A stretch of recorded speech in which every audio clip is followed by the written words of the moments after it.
बहुत स्वागत है। आज हमारे स्टूडियो में एक ऐसे महान व्यक्तित्व का आगमन हुआ है जो किसी पहचान के मोहताज नहीं है। जी हाँ, हम बात कर रहे हैं अधिवक्ता, साहित्यकार एवं सामाजिक कार्यकर्ता श्री राकेश शरण मिश्रा जी की। आज हम उनसे बात करेंगे कि उन्होंने यहाँ के युवा पत्रकारों, साहित्यकारों को जो आगे बढ़ाने का बीड़ा उठाया है, उसके लिए उन्होंने आगे की क्या रणनीति बनाई है। तो आइए बात करते हैं श्री राकेश शरण मिश्रा जी से। मिश्रा जी, आपका हमारे न्यूज़ सप्तक स्टूडियो में बहुत बहुत स्वागत है।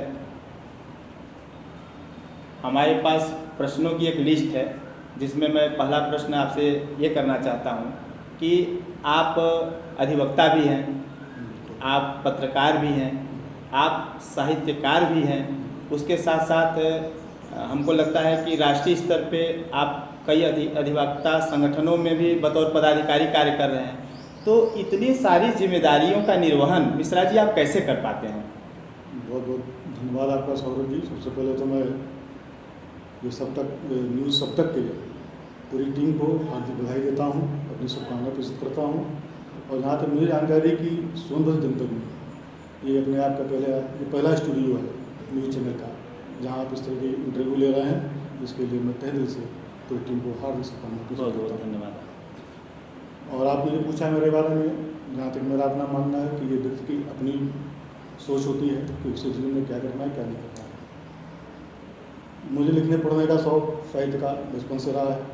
मेरे भाई स्कूल में था तब से मैंने लिखने पढ़ने का काम किया है। पत्रकारिता से ही मैं बचपन से जुड़ा हुआ हूँ।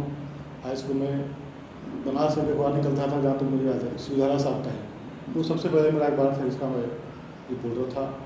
उसके बाद दिल्ली से अखबार निकलता था, बिरसला पाक्षी, मैं उसका बना हूँ। अमृत प्रभात, नॉर्थ इंडिया पत्रिका 10 साल मैंने उसको भी देखा है। और आज भी दिल्ली से एक पत्रिका निकलती है, जनमानव टाइम्स, जिसका मैं उत्तर प्रदेश का ब्यूरो चीफ हूँ। तो लिखने पढ़ने का शौक रहा है, इसलिए पत्रकारिता से जुड़ा रहा हूँ। मैंने पत्रकारिता कुछ भी किया हुआ है। रही साहित्य की बात, तो मैंने आपसे बताया कि साहित्य ही मेरी रुचि रही है। मैंने हाई स्कूल में अपनी पहली कविता लिखी थी। उसके बाद कुछ ना कुछ मेरा लिखने का जारी रहा। 2016-17 में जनपद सोनभद्र के कुछ साहित्यकारों के साथ मेरी बैठक हुई, जिसमें ये बात निकल के सामने है कि यहाँ के तमाम साहित्यकारों को, तमाम ऐसे साहित्यकार हैं, युवा साहित्यकार हैं और पुराने जो साहित्यकार हैं, जिनको मंच उपलब्ध नहीं हो पा रहा है कि अपनी बातों को कह सकें, अपनी कविताओं के माध्यम से अपनी पहचान बना सकें। तो ये बात में सामने है, तो मैंने बीड़ा उठाया, संकल्प लिया अपने बड़ों का आशीर्वाद लेकर के, जिसमें मेन हम लोग बीच में नहीं हैं, परम श्रद्धेय स्वर्गीय योगेश शुक्ला जी, योगेश शेखर जी, जो बहुत बड़े साहित्यकार भी थे, पत्रकार भी थे, जिनका आशीर्वाद मुझे बराबर मिलता रहा है, चाहे पत्रकारिता के क्षेत्र में हो, चाहे साहित्य के क्षेत्र में हो। और मीडिया फोरम ऑफ इंडिया के राष्ट्रीय कार्यकारी अध्यक्ष, पत्रकारों के यहाँ के संरक्षक बड़े भाई आदरणीय श्री प्रसाद द्विवेदी जी, इन दोनों का मुझे आशीर्वाद मिला, उनका मार्गदर्शन मिला। और उनके मार्गदर्शन में, इनके आशीर्वाद को प्राप्त करने के बाद इन लोगों के नेतृत्व में हमने सोन साहित्य संगठन नाम संस्था का गठन किया। और उस संस्था के माध्यम से मैंने संकल्प लिया कि जो भी साहित्यकार हैं, मैं फेसबुक पर डालता हूँ, सोशल मीडिया पर डालता हूँ, कि जिसको अपनी साहित्यिक रचना में रुचि हो, जो लिखता पढ़ता हो और उसे मंच की आवश्यकता हो, तो मुझसे संपर्क करें। और जहाँ तक मेरा प्रयास होता है, मैं उसे देने का काम करता हूँ। आपके मन में जैसे नए पत्रकार हैं या जो लोग लिखने का शौक़ रखते हैं, खासतौर से युवा साहित्यकारों के, उनको आगे बढ़ाने के लिए आपके मन में कहाँ से बात आई? उनको आगे बढ़ाने की बात इसलिए आई कि यहाँ तक मुझे जानकारी है और मैं भी देख रहा हूँ कि जनपद सोनभद्र में जो साहित्यकार, बड़े साहित्यकार यहाँ पे थे, जो रचनाकार थे, उन लोगों ने एक मोनोपोली बना के रखी थी। तो वो नहीं चाहते थे कोई और पत्रकार, साहित्यकार आगे बढ़े। मैं दोनों छत को लेकर चल रहा हूँ। तो मेरा ऐसा मानना है कि अगर कोई आगे आना चाहता है, आप किसी के लिए कुछ कर सकते हो तो करना चाहिए। ये बड़ा ही सौभाग्य की बात होती है। और ईश्वर ने आपको ये क्षमता दी है कि आप किसी के लिए कुछ कर सकें, तो ये आपको करना चाहिए। इसलिए ईश्वर को आशीर्वाद मान करके मेरे अंदर जो ये भावना रही है कि मैं नए लोगों को, चाहे वो किसी क्षेत्र में मेरे पास कोई आता है, तो मुझसे जो बनता है उसे करने के लिए मैं उसके साथ तैयार रहता हूँ। और साहित्य और पत्रकारिता जो मेरा सबसे बड़ा शौक रहा है, तो उसमें तो कोई आता है तो मैं उसको अपने हृदय से ला करके उसके लिए जो कुछ बनता है वो मैं करता हूँ। और अपने जो हमारा संस्था कार्यालय है, उसमें हर महीने मैं एक गोष्ठी करता हूँ सोन साहित्य संगठन के बैनर तले, और उसमें अपना तमाम साहित्यकारों को बुला करके, बड़े हैं, छोटे हैं, सीनियर हैं, जूनियर हैं, उससे मतलब नहीं है, जो आना चाहिए आता है, अपनी रचना कहता है, उसका मैं समर्थन करता हूँ। और उसको मैं आगे बढ़ाने का काम करता हूँ। आपने जगह जगह गांव में जाकर और साहित्य का प्रचार किया और कई आयोजन कराए। उसके पीछे देखिए सोच मेरा उद्देश्य रहा है कि जब मैं जगह जगह गांव कस्बे कस्बे घूम करके मैं अपने साहित्यिक संस्था के माध्यम से ये कार्यक्रम करूँगा, तो जो गांव के साहित्यकार रचनाकार हैं, तमाम ऐसे रचनाकार हैं जो नहीं निकल पाते, संकोच करते हैं बाहर आने में कि कोई क्या कहेगा, क्या समझेगा, मैं कैसा बोलता हूँ, मैं कैसा लिखता हूँ। मेरा मानना है कि आप लिखो, कुछ भी लिखो, आप सुनाओ, मैं सुनने के लिए तैयार हूँ। मैं आपके दरवाजे पर आ रहा हूँ, मैं आपके गाँव में आ रहा हूँ, मैं कार्यक्रम करूँगा, आपको मैं वहाँ मौका दे रहा हूँ। तो इस सोच के साथ मैं जनपद के तमाम क्षेत्रों में, चाहे सुखपुर की बात करें आप, चाहे घरौल की बात करें, सागंज की बात करें, चौपन की बात करें, अनपरा की बात करें, तो हर क्षेत्र में मैं जाने का काम करता हूँ और लोगों को जोड़ने के लिए प्रयासरत होता हूँ कि वहाँ में जुड़े हमारी संस्था से। साहित्य के क्षेत्र को लेकर इस जनपद सोनभद्र के बारे में आपका क्या कहना है? साहित्य का क्षेत्र यहाँ बहुत बड़ा क्षेत्र है। यहाँ तो इतनी अपार संभावनाएं हैं, चाहे प्रकृति की बात करें आप, चाहे धार्मिक स्थल की बात करें आप, चाहे उद्योग धंधे की बात करें आप, चाहे राजनीति की बात करें, मतलब हर क्षेत्र में साहित्य की देखिए दखल होती है। एक रचनाकार जो होता है, ऐसा कोई क्षेत्र नहीं होता है जहाँ उसकी कलम नहीं चलती हो। आज राजनीति की बात करेंगे तो उसमें एक से साहित्य, एक से रचनाकार भी रचना लिखते हैं, कविता लिखते हैं, सुनाते हैं। प्रकृति की बात करेंगे तो मिनी बॉम्बे हम लोग सोनभद्र कहते हैं। जितनी सुंदर यहाँ की प्राकृतिक व्यवस्था है, आप मारकुंडी की बात कर लीजिए, रेणुकूट की बात कर लीजिए, अनपरा की बात कर लीजिए, या सोनभद्र के जितने भी हंगम क्षेत्र हैं, और खासकर बरसात में तो खासतौर से पर्यटन के लिए बहुत अच्छी जगह है। अपने आप रचनाएं फूटती है। तो साहित्य के लिए तो इस क्षेत्र में अपार संभावनाएं हैं। कोई भी एक जो प्लेटफार्म होता है, जो चीज़ें होती हैं, जो लेखन की विषय वस्तु होती है, वो यहाँ प्रचुर मात्रा में है और कोई भी साहित्यकार अपने आप को इसमें आगे बढ़ा सकता है, ऐसा मेरा मानना है। मिश्रा जी, आप पेशे से अधिवक्ता भी हैं और जीएसटी को लेकर लोगों के मन में तमाम भ्रांतियां हैं। आखिर जीएसटी है क्या? हमारे दर्शकों को आप बताने की कृपा करें। सौरभ जी, जीएसटी एक टैक्स की प्रणाली है, कर की प्रणाली है। इसके पहले जैसा कि आप सभी जानते हैं कि पहले हमारे देश में वैट की व्यवस्था लागू थी। वैट पर हटा करके जीएसटी लाया गया। जीएसटी प्रणाली तो बहुत अच्छी है, लेकिन जिस तरह से इसको लागू किया गया, तो लागू करने की व्यवस्था थी वो सही नहीं थी, जिसके चलते आज हिंदुस्तान के सारे व्यापारी जीएसटी में काफ़ी उलझे हुए हैं, परेशान हैं, क्योंकि इसमें सारी व्यवस्था जो ऑनलाइन है, इसमें मैनुअली कोई व्यवस्था नहीं है। और हिंदुस्तान गांव का देश है जी। आज भी यहाँ पे 60% जनता गांव से बिलोंग करती है। ऐसे में सरकार ने ऑनलाइन की पूरी प्रॉपर व्यवस्था न करने के बाद उनका सिस्टम जो है ऑनलाइन का, वो सही नहीं है। हर आदमी ऑनलाइन नहीं जुड़ा हुआ है, सबके पास लैपटॉप नहीं है, सबके पास इंटरनेट नहीं है। ऐसे में आपने ऑनलाइन जीएसटी प्रणाली लागू कर के यहाँ के व्यापारियों को इतना परेशान किया है कि मैं आपको बता नहीं सकता हूँ। तमाम व्यापारियों ने काम धाम छोड़ दिया, उनके काम बंद हो गए और वो जीएसटी को आज तक समझ नहीं पाए हैं। मेरा ऐसा मानना है कि किसी भी सरकार को कोई भी कर प्रणाली जब लागू करना हो या कोई व्यवस्था लागू करना हो, तो वह आम जनता के लिए लागू करता है, नहीं किसी विशेष व्यक्ति के लिए। जीएसटी आई है वकीलों के लिए नहीं आएगी, ये देश के व्यापारियों के लिए आई है। और देश का व्यापारी व्यापार करेगा कि बैठ करके इंटरनेट चलाएगा कि बैठ करके लैपटॉप चलाएगा। तो कर प्रणाली तो इतनी आसान होनी चाहिए कि वो बैठे बैठे चाहे तो अपने काम को कर सके। और आपने इतना ध्रुव बना दिया है कि जब तक कोई व्यापारी किसी एक्सपर्ट क्या नहीं जाएगा, किसी टैक्स एडवोकेट क्या नहीं जाएगा, किसी सीए का नहीं जाएगा, उसका काम कदापि नहीं हो सकता है। और जिसमें इतनी खामियां हैं तो मैं गिनाने लग जाऊँ तो मुझे लगता है कि दिन का समय चला जाएगा। एक तरह से एक्स्ट्रा बर्डन है, एक तरह से कह सकते हैं कि एक्स्ट्रा बर्डन है। आप ये समझ लीजिए कि कानून में ऐसी व्यवस्था है कि मुझसे कोई गलती होगी तो मैं उसका सुधार कर सकूँ, लेकिन जीएसटी में ऐसी कोई व्यवस्था नहीं है। अगर आपने रिटर्न दाखिल करते समय आपका बटन गलती से गलत दब गया, गलत बटन पे आपकी उंगली चली गई, आपका आंकड़ा अगर 0 आपको 2 0 डालना कहीं आपने 4 0 डाल दिया और वो कहीं आपने ओके कर दिया, तो फिर आप पता चला पेनल्टी के लेवल हो जाता है। संशोधन की इसमें कोई व्यवस्था नहीं है, जबकि इसकी डिमांड जब से जीएसटी लागू हुआ है, 1 जुलाई 2017 से जीएसटी लागू हुआ है देश में, इसकी मांग हम लोग कर रहे हैं अपनी संगठन के माध्यम से, लेकिन आज तक सरकार ने उस पर कोई अमल करने का काम नहीं किया है, कोई संशोधन का काम नहीं किया है, जो बहुत ही कष्टनीय है, बहुत ही पीड़ादायक है व्यापारियों के लिए। पेनाल्टी के नाम पर जितना व्यापारी टैक्स नहीं देता उससे कई गुना ज़्यादा। अगर मेरा टैक्स बनता है 5,000 रुपया और मुझसे कोई लापरवाही हो गई, मैं समय से नहीं आ पाया, मेरे घर में कोई बीमार पड़ गया, मैं 6 महीना अस्पताल में आया, 6 महीना में आता हूँ अपना रिटर्न फाइल करने के लिए, तो पता चला लाखों रुपये की पेनाल्टी मेरे सामने खड़ी है। तो ये सरकार क्या कर रही है? टैक्स से कई गुना ज़्यादा आपने पेनल्टी वसूला है और यहाँ के व्यापारियों को परेशान किया है। तो सरकार तो जनता को राहत देने के लिए होती है, व्यापारियों को राहत देने के लिए होती है। जिस व्यापारियों को बल पर पूरी देश की राजनीति चलती है, पूरी देश की व्यवस्था चलती है, उन व्यापारियों को आप इतना परेशान कर रहे हैं, प्रोत्साहित कर रहे हैं। मेरे हिसाब से ये ठीक नहीं है। सरकार को इसमें सोचना चाहिए और सरल कर प्रणाली की व्यवस्था करनी चाहिए। बल्कि इससे अच्छा बैठ था जैसे आप दोनों लागू करते हैं, आप मैनुअल भी करते हैं, ऑनलाइन भी करते हैं, लेकिन आपने ऐसा नहीं किया। आपने कोई हाई फाई व्यापारियों के लिए नहीं लागू किया है। जो सामान्य व्यापारी देश का है, जो गाँव का व्यापारी देश का है, उसके लिए GST किसी काम की नहीं है। वो उसमें क्यों परेशान होता है?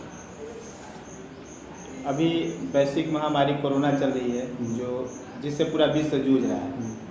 तो जो हमारे देश में लोग रिटर्न भरते हैं, टैक्स पेयर हैं, उन पर क्या असर पड़ने वाला है आने वाले समय में? देखिए, आने वाले समय पर तो उनके ऊपर इतना ज़्यादा असर पड़ रहा है कि आप जैसा जानते हैं कि जो कोरोना महामारी हमारी है वो मार्च से हमारे देश में आई है। आने के तो पहले से आई है, लेकिन जो तीसरी घोषणा मार्च में हुई है, जब उन्होंने लॉकडाउन करना शुरू किया है आदरणीय प्रधानमंत्री हमारे मोदी जी ने। उसके चलते हमारे यहाँ मार्च से लेकर के अभी तक GST रिटर्न की बात कर लीजिए, अपना ITR की बात कर लीजिए, जो फाइल होता है ITR हमारा जब असेसमेंट यहाँ मेरा मार्च खत्म होता है तो हम लोग पिछले साल का ITR फाइल करते हैं।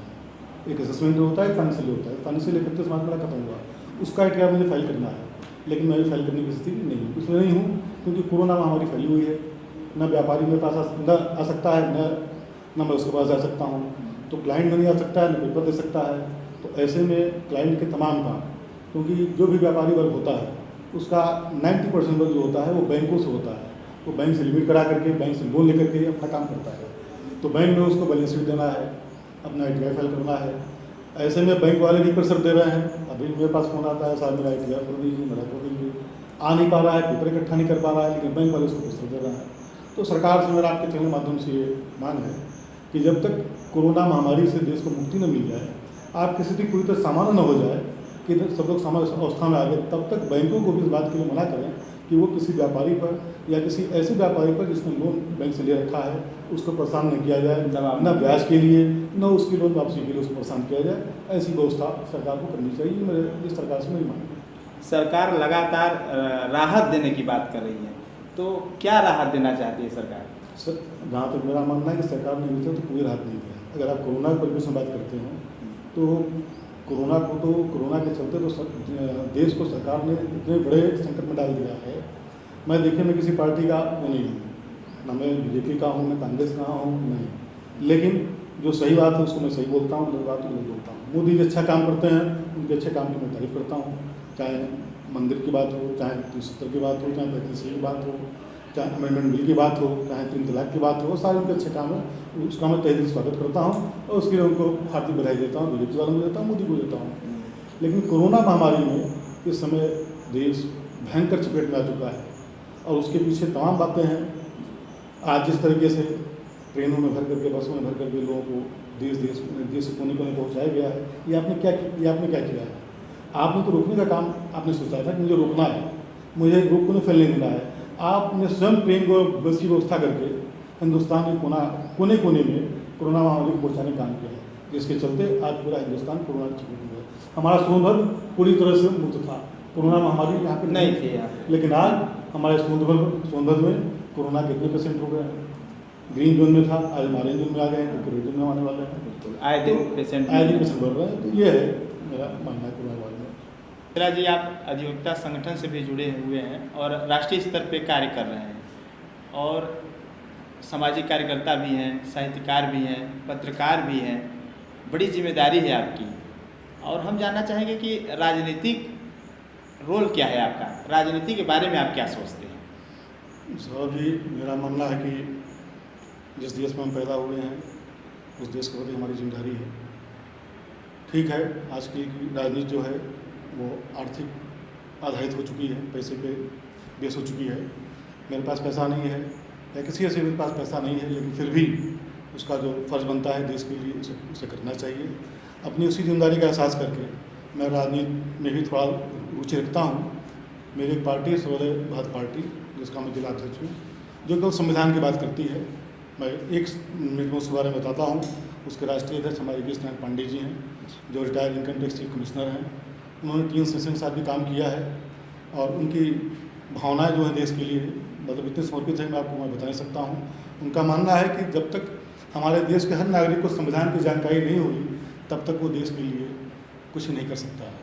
और ये दायित्व हमारे देश की सरकारों का होना चाहिए कि जिस तरह से हर घर में गीता है, रामायण है, उसी तरह हर घर में संविधान की किताब होनी चाहिए, संविधान की जानकारी मिलनी चाहिए। हमें आपको जब मालूम नहीं है कि मेरे अधिकार क्या है, मेरे कर्तव्य क्या है, तो मैं देश से, नेताओं से या लोगों से अपने अधिकारों की बात में किस तरह से कर पाऊँगा। तो ये पार्टियाँ आज तक करती नहीं कि उन्होंने कभी किसी को संविधान की जानकारी नहीं दी है, हम बेवकूफ़ बने रहें, न हम कुछ मांगें न कुछ करें और वहाँ पर राज करते रहें।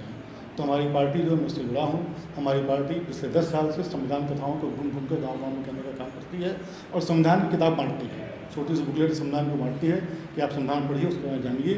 उसमें ऐसी सी व्यवस्था है कि आप नीचे से लेकर ऊपर तक के, जो आपके ग्राम प्रधान से लेकर के सांसद तक के लोगों को आप चाहें तो निकाल कर सकते हैं, उनको हटा सकते हैं अगर वो अच्छा काम नहीं कर रहे हैं तो। इसीलिए मैं अपने राजनीतिक जीवन में जो मेरी दखलंदाजी है ये देश की बात को लेकर के है। मैं देश के लिए समर्पित हूँ और जब भी मुझे मौका मिलेगा, अगर भगवान ने चाहा तो आप देखेंगे कि कुछ अच्छा मौका मिले तो अच्छा मैं करूँगा और एक नई तरह की राजनीति में आपको दिखाऊँगा।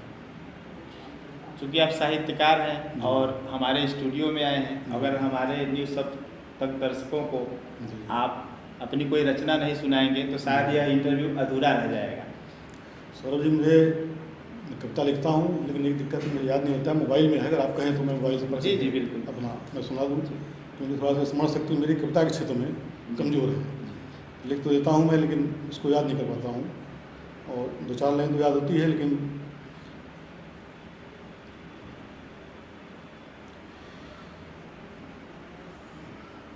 मैंने कविता भी लिखी है कुछ दिन पहले।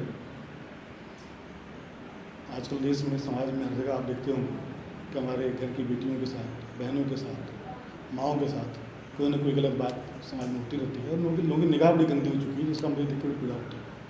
तो उस पर मेरे मन में भाव आया तो मैंने उस पर लिखा है कि एक बेटी अपने पिता से अपना दर्द बयां कर रही है, उसे मैंने अपने किताब में उतारने का प्रयास किया है। आप सुने कि घर से बाहर जाने में अब मुझको पापा डर लगता है, घर से बाहर जाने में अब पापा मुझको डर लगता है, मुझको आते जाते पापा हर कोई घूरा करता है, मुझको आते जाते पापा हर कोई घूरा करता है, नज़र झुका के जाती हूँ मैं और नज़र झुका के आती हूँ मैं, फिर भी जाने क्यों पापा मन ही मन घबराती हूँ मैं, साथ मेरे कुछ बुरा न हो जा, साथ मेरे कुछ बुरा न हो, ये डर दिल में बैठा रहता है, घर से बाहर जाने में अब पापा मुझको डर लगता है। स्कूल नहीं जाना है मुझको और ना मुझको पढ़ना है, स्कूल नहीं जाना है मुझको और ना मुझको पढ़ना है, घर में तेरे साए में ही अब पापा मुझको रहना है, ना देखो मेरे आंसू को जो आंखों से मेरे बहता है, अब घर से बाहर जाने में पापा मुझको डर लगता है।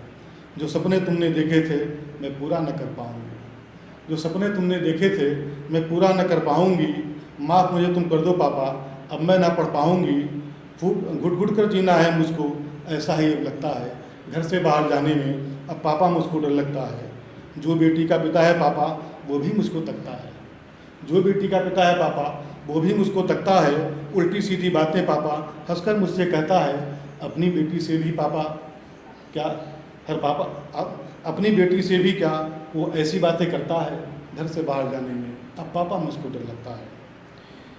जो बहना का भाई है वो मेरी बाँह पकड़ता है, जो बहना का भाई है वो मेरी बाँह पकड़ता है, साथ मेरे तुम आ जाओ, वो आकर मुझसे कहता है, क्या अपने घर में बहना से भी हर भाई ऐसा कहता है, घर के बाहर जाने में अब पापा मुझको डर लगता है। घर के अंदर रहकर मैं चूल्हा चौका कर लूँगी, लेकिन घर के अंदर रहकर मैं चूल्हा चौका कर लूँगी, लेकिन घर से बाहर पापा कदम नहीं मैं रखूँगी। पढ़ना पाऊँ मैं तो क्या भैया तो मेरा पढ़ता है, पढ़ना पाऊँ मैं तो क्या भैया तो मेरा पढ़ता है, घर से बाहर जाने में अब पापा मुझको डर लगता है। दामन पर तेरे दाग कभी मैं हरगिज़ ना लगने दूँगी, दामन पर तेरे दाग कभी मैं हरगिज़ ना लगने दूँगी, कुचल कर अपने अरमानों को मैं खून के आंसू पी लूँगी। कुछ कहता है तो कहे ज़माना फ़र्क मुझे ना पड़ता है, घर से बाहर जाने में अब पापा मुझको डर लगता है, घर से बाहर जाने में अब पापा मुझको डर लगता है। ये बेटियों का दर्द है आज के ज़माने में। कहीं ना कहीं ये एक सच्चाई भी है आपकी कविता में, जो आज बीत रहा है, जो आज का परिवेश है, उसके हिसाब से आपकी कविता पूर्णतः सत्य है। जी। और हम अपने चैनल के माध्यम से भी लोगों से यही निवेदन करेंगे कि इस कविता की गहराई को समझें और मानव बने, हर बहन बेटियों को अपनी बहन और बेटियों की तरह देखें। मिश्रा जी, आपको हमारे न्यूज़ सप्तक की पूरी यूनिट की तरफ से बहुत बहुत आभार। बहुत बहुत आभार सौरभ जी आपका। और मैं बड़ा भाग्यशाली हूँ कि आपने मुझे ये अवसर दिया जिसमें अपनी बात आप लोगों तक, देश की जनता तक पहुँचाने में सफल हो सका। धन्यवाद। मैं अपने न्यूज़ सप्तक के सभी दर्शकों को बहुत बहुत धन्यवाद प्रकट करता हूँ कि आपने हमारे चैनल को इतने कम समय में इतना प्यार और स्नेह दिया। इसके लिए मैं और मेरी पूरी न्यूज़ सप्तक की यूनिट आपके प्रति बहुत बहुत आभार प्रकट करती है। और मैं उम्मीद करता हूँ कि आगे भी आप लोगों का प्यार और स्नेह हमारे न्यूज़ सप्तक परिवार को यूं ही मिलता रहे।